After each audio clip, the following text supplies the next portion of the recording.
नमस्कार, आप देख रहे हैं न्यूज प्लस 21। मैं हूं आपके साथ ललिता चक्रधारी। अंडरवर्ल्ड डॉन और भारत का मोस्ट वांटेड दुश्मन दाऊद इब्राहिम जिंदगी और मौत के बीच जूझ रहा है। दावा किया जा रहा है कि भारत की सरकार से छिपकर पाकिस्तान में रह रहे दाऊद इब्राहिम को किसी ने जहर दे दिया है, जिसके बाद उसकी हालत खराब है और वह अस्पताल में भर्ती है। मीडिया रिपोर्ट्स की माने तो दाऊद इब्राहिम बीते 2 दिनों से कराची के एक अस्पताल में भर्ती है और उसे कड़ी सुरक्षा के बीच रखा गया है। दावा यह भी किया जा रहा है कि दाऊद को किसी ने जहर दिया है। हालांकि अब तक इसकी आधिकारिक पुष्टि नहीं हो पाई है।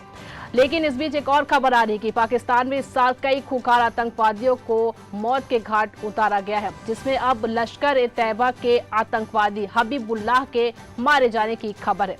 लेकिन उससे पहले हम आपको बता दें कि न्यूज प्लस 21 की खबर नेशनल मीडिया में काफी चर्चाओं में बनी रही। जी हाँ, न्यूज प्लस 21 की खबर को नेशनल मीडिया के हेडलाइन में जगह मिली है।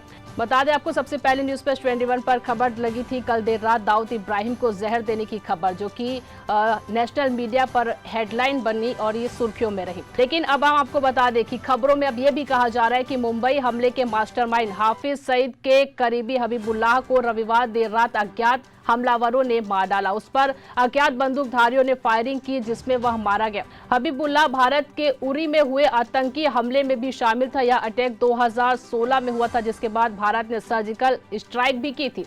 वहीं विदेश मंत्रालय के प्रवक्ता ने कहा कि जो लोग भारत में वांटेड है, हम उन्हें यहीं पर न्याय की प्रक्रिया के तहत सजा देना चाहते हैं। हमारा मानना है कि इन लोगों का भारत में ही प्रत्यर्पण किया जाए। बता दें कि बीते एक सप्ताह में यह दूसरा मौका है जब टैंक जिला चर्चा में आया है। जिले में पिछले सप्ताह ही भीषण आतंकी हमला हुआ था। इसमें 23 पुलिसकर्मी और सैनिक मारे गए थे। इसी तरह के तमाम जानकारियों से लगातार अपडेट रहने के लिए देखते रहिए न्यूज प्लस 21, आपके हक की बात।